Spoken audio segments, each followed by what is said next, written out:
Scientists are constantly searching for answers, but not all things in this world can be explained.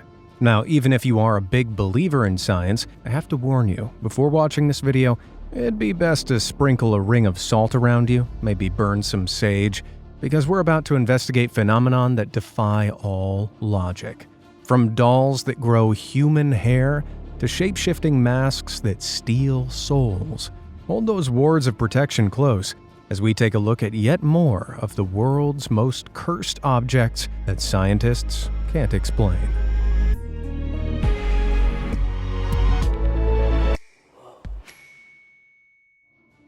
Valley of the Dolls.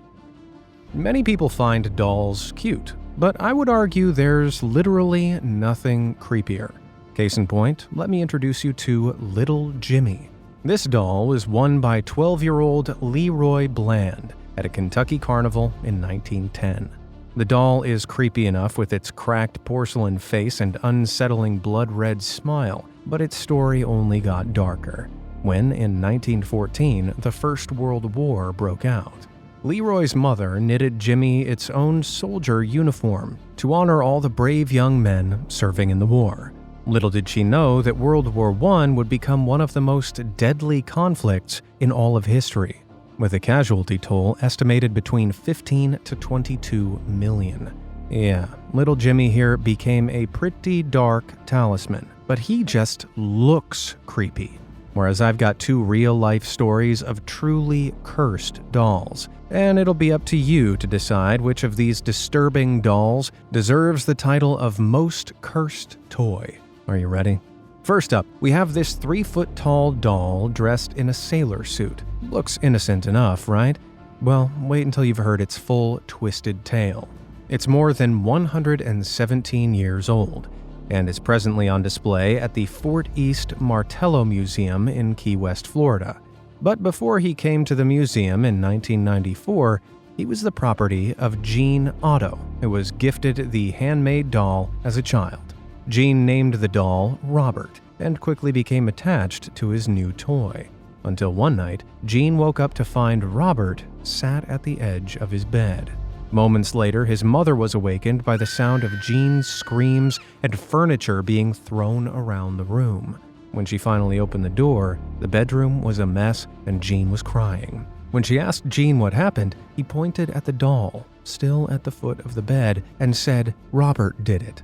This would become Gene's catchphrase whenever something was broken or went missing in their home. Sounds like a typical child's excuse to lie their way out of trouble, or so Gene's parents thought. They soon began witnessing other supernatural phenomenon, claiming they often heard their son upstairs talking to the doll, before hearing a different voice respond.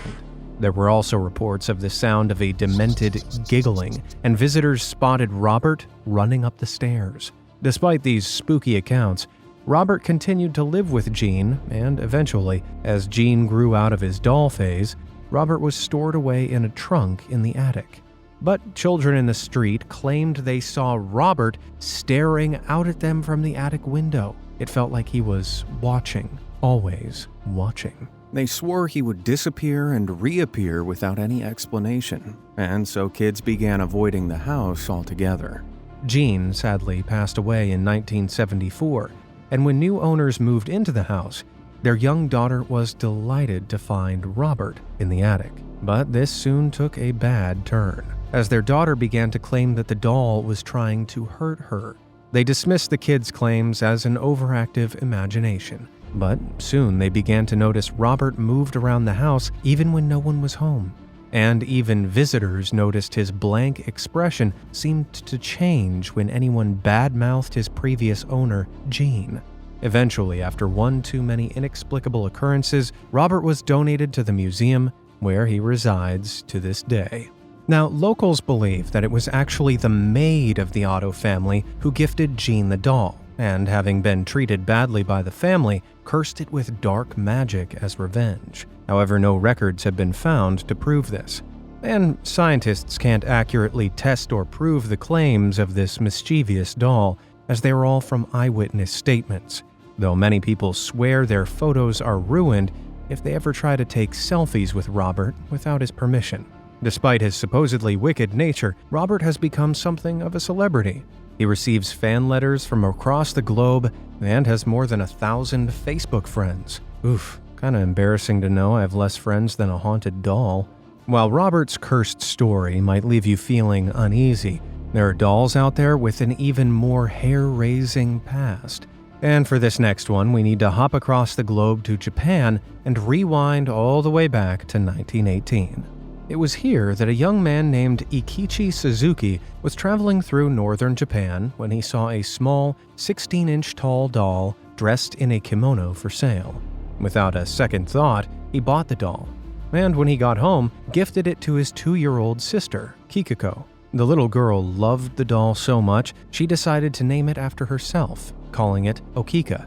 However, a year later, Japan was overrun with yellow fever, an infectious and deadly disease that resulted in many fatalities, including poor Kikuko.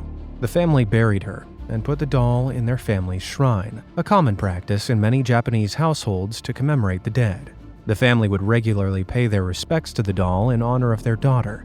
But one day, when he opened the shrine, Ikichi noticed something unbelievably strange. When he bought the doll, it had a neat little shoulder-length bob haircut, but now, the doll's hair was much longer. It had grown into a shaggy mesh that reached down to its knees. Unable to explain what was happening, the family cut the doll's hair and placed it back in the shrine. But when they opened the shrine again, its hair had grown back.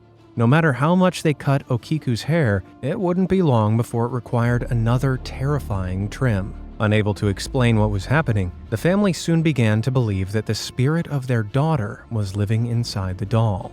In 1938, they made the difficult decision to move to another district, but they decided against taking the Okiku doll with them, as they feared that whatever fueled this hair-growing magic relied on a close proximity to their daughter's grave. And so, the family requested their local temple take care of the doll. Okiku is now housed in a private shrine in the Monenji Temple in Hokkaido, Japan, and locals claim that Okiku's hair continues to grow, with the monks of the temple apparently still having to trim the doll's hair to this day. Now, I think it's important to note that during the first half of the 20th century, many parts of Japan were pre-industrial and rural, where folklore was rife. Local legends were told of evil spirits and creatures harassing normal folk, and dolls in particular were regarded as powerful instruments of magic. So Okiku's growing hair may just be a local legend. But what's really freaky is that the hair has been tested, and it was found to be real human hair. Like the story wasn't freaky enough already. Was someone perhaps changing Okiku's hair out somehow? And if so, why? Now under the protection of the monks that serve the shrine, with all photography of the doll presently prohibited, scientists may never be able to determine exactly where this hair is coming from, or if this tale is even real. One thing's for sure though, don't mess with dolls. Which of these dolls creeped you out the most? For Robert, hit that subscribe button, and for Okiku, hit that like button. All done? Great. Now let me introduce you to some other cursed objects that defy explanation. Grizzly chair. This is the Busby stoop chair. Looks like a pretty ordinary chair, right? Well, it's been permanently nailed to this wall, purposefully out of reach of any butts that might accidentally sit on it. But why?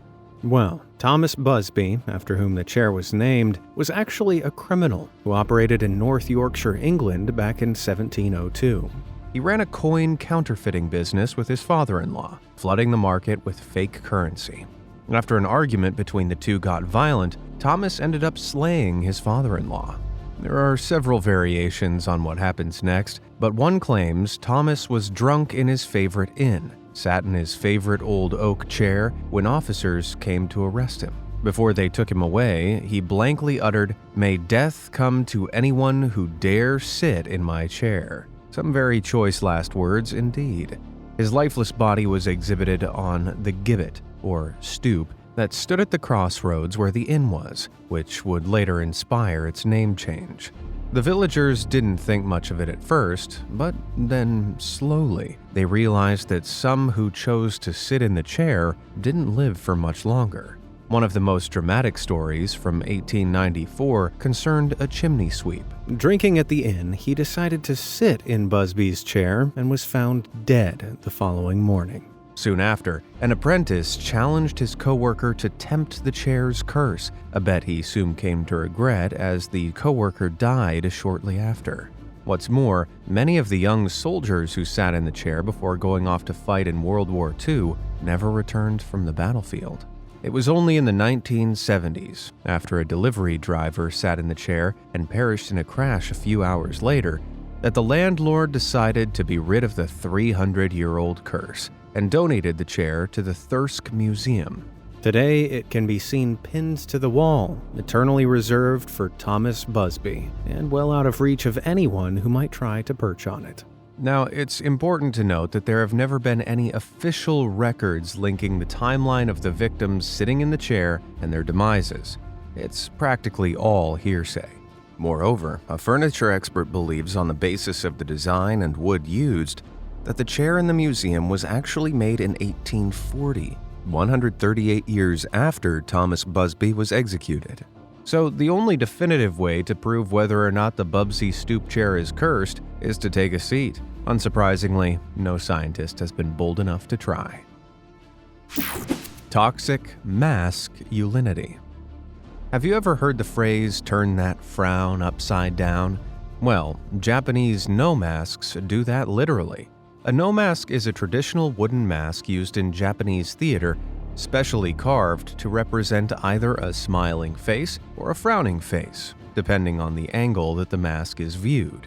If you tilt your head downwards while wearing the mask, it appears more joyful or relieved. But if the mask is tilted upwards, you will seem depressed or sad. However, only trained actors are allowed to wear these masks, because a cursed legend haunts their very existence. According to folklore dating back to the 14th century, no masks have the ability to absorb negative emotions such as anger, hostility, or jealousy. The mask then creates its own evil identity, draining away the life force of the one wearing it. The legend even states that the mask will remain on the person even after their body begins to rot. That is to say, the mask will possess the dead body to search for its next victim. Though this is all just Japanese folklore, it's a legend scientists have never been able to riddle the truth out of. So where did such a sinister curse even come from? It might be linked to how wearing a mask affects one's behavior, as being anonymous psychologically empowers people to do things they might not ordinarily do. But being anonymous and being a possessed husk of a human are two very different things. Even so, one thing's for sure, these masks are 10 times scarier than the ones we're all used to wearing. Under pressure. They say that diamonds are a girl's best friend, but it turns out black diamonds are a girl's waking nightmare. Unlike colorless diamonds, natural black diamonds contain trace amounts of graphite within them, which give the stones a solid black coloring. And there's perhaps no more stunning specimen than the huge 67.5 carat black Orlov diamond, although it was once even more stunning at a colossal 195 carats. It was discovered in 19th century India, where it was stolen by a greedy Jesuit cleric from a statue of Brahma, the Hindu god of creation. The jewel is officially known as the Eye of Brahma, who apparently did not take kindly to his eye being stolen. A catastrophic curse followed in the wake of all those who came into contact with the black diamond. An eye for an eye, as they say. Following the diamond's Western world tour left a trail of destruction, akin to an assassin skilled at making members of the upper class meet highly mysterious ends. Its new owner then supposedly tried to break the curse by splitting the diamond into 3, before having one of the gems, what we now know as the Black Orlov, recut and set into a necklace, which sold for $352,000 back in 2006. However, skepticism has been cast on this so-called curse. Whether this is a case of incredible coincidence or complete fabrication, I don't think anyone's keen to wear that big black diamond anytime soon. However, the Black Orlov isn't the only gem stolen from India with a curse set upon it. This jewel is tellingly named the Cursed Amethyst. Sounds pretty apt until you learn it's actually a purple sapphire. The legend of this stone begins back in 1857, when cavalryman Colonel W. Ferris is said to have brought the amethyst to England after it was stolen out of a sacred temple of Indra. And just like the other stone stolen from an Indian temple, it soon took its revenge. The colonel's health rapidly deteriorated, and he went bankrupt. After his son inherited the stone, the same fate befell him. Then, in 1890, Edward Heron Allen received the stone, and almost immediately, he too was plagued by disasters. He quickly re-gifted the stone to a friend who was a singer, but she suddenly lost her voice after receiving it. Finally, desperate to be rid of it, Edward threw it into the Regent's Canal. Yet, 3 months later, the stone was rescued from the canal by a dredger, who sold it to a dealer who recognized the gem and returned it to Edward. He became so paranoid about the stone that he packed it away in 7 boxes before locking it inside a bank safe. Edward eventually declared the safe could only be opened 3 years after his death, which happened in 1943. The stone was then donated to the British Museum, with a warning note from Edward listing its history of evil. Today, the stone remains locked up in the vault of the Natural History Museum in London, where it's forbidden to touch. Now, the rational part of me wants to believe this is nothing more than a string of incredible coincidences. But as even museum experts aren't taking their chances, maybe this curse is legit. Either way, I don't think I'll be purchasing any giant, super expensive gemstones from here on. Like that was ever a risk. Say boo. We all want that one perfect Instagram selfie, and it's super annoying when people photobomb your perfect pose. But have you ever been photobombed by a ghost before? It may sound ridiculous, but ghosts have been appearing in photographs long before the first selfie was ever taken. In fact, the art of capturing ghosts on film, called spirit photography, can be traced all the way back to the 19th century. In the 1860s, American photographer William Mumler appeared to capture an image of a very famous ghost, the deceased President Abraham Lincoln, who was stood behind his wife, Mary. Following this, William's business boomed as he received a whole list of clients keen to make a paranormal connection with their loved ones. But with huge popularity came the equally huge skeptics.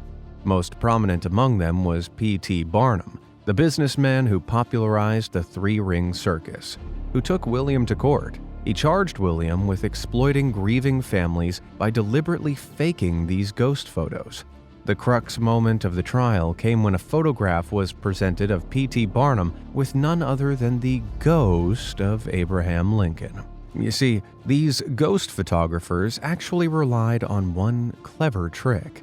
William would insert a previously prepared glass plate featuring an image of the deceased into the camera, in front of an unused glass plate that was used to capture an image of the client. This double exposure technique then superimposed a ghostly image of the deceased onto the main photo, creating a spectral sight.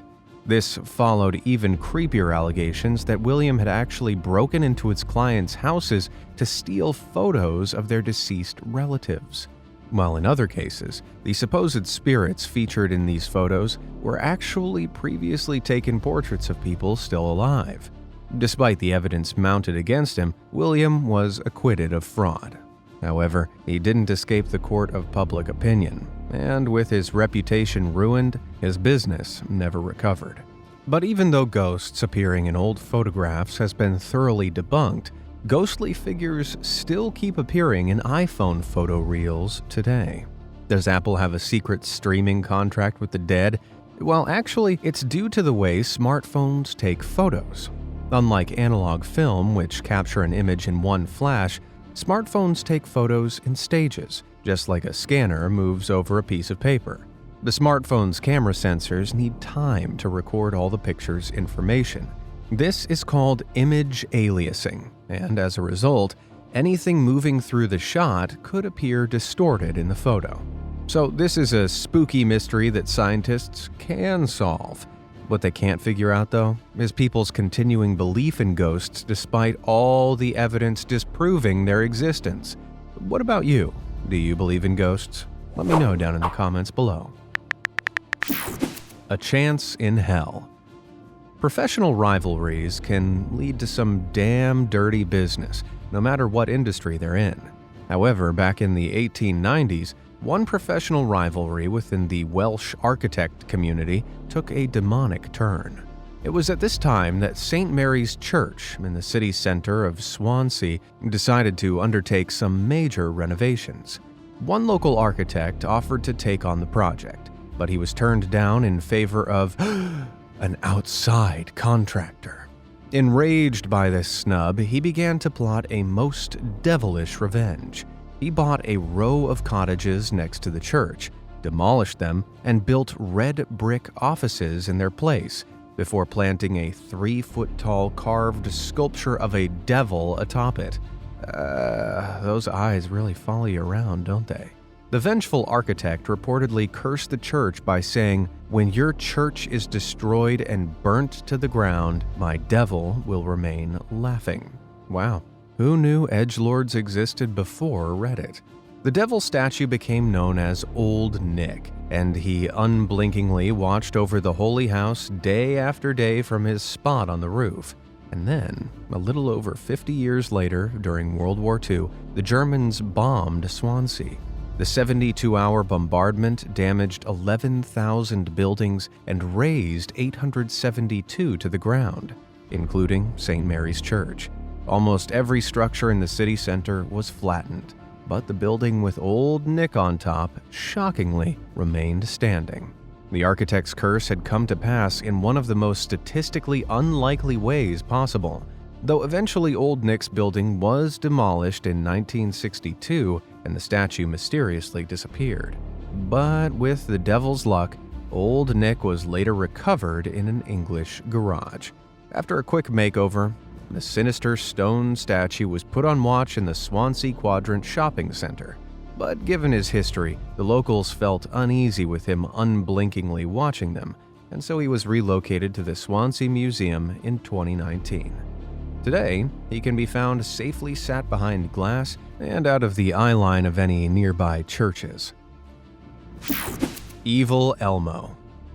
Sesame Street is one of the most beloved children's programs in the world, with the little Muppet Elmo being an iconic main part of the show. He quickly became a popular children's toy, but back in 2008, one 2-year-old in Florida had an encounter with his Elmo doll that chilled his mother to the bone. That day, Melissa Bowman was watching her son James play with his Elmo Knows Your Name doll, a personalized plush talking electronic toy, when suddenly the fuzzy doll blurted out, "Kill James." What's worse, the toddler then started parroting the phrase. The doll and the toddler began repeating kill James," in a maniacally cultish chant. Eventually, the doll's batteries ran out, but even when they were replaced, Elmo continued to repeat in a sing-song voice, "Kill James." Had some kind of demon possessed Elmo, turning the toy into a bloodthirsty machine? It turns out it may have been more sinister than that, as this particular Elmo doll can be programmed to repeat phrases and remember your child's name. It seems impossible, but unless Elmo was really possessed, someone must have uttered the evil phrase to the doll for it to learn it in the first place. Wow, never thought I'd be rooting for the demonic possession explanation, but here we are. Gauze and effect. Okay, just so you know, I'm putting myself on the line by just telling you guys about this next item. This is what's known as the unlucky mummy, though technically it's not actually a mummified corpse, rather just a sarcophagus lid of an unknown high-status Egyptian woman from around 900 BCE. The artifact was found at Thebes in the late 1800s, where it was donated to the British Museum. But why the name? Well, records state that of the 4 Englishmen who initially bought it, 2 perished in suspicious accidents and 2 lost their fortune and perished in poverty. It's said that this ancient artifact brought death, illness, and bankruptcy to any who came into contact with it, hence its now very apt nickname. But why? It's possibly because the unknown woman carved into the lid was actually a priestess of the powerful sun god Amen-Ra.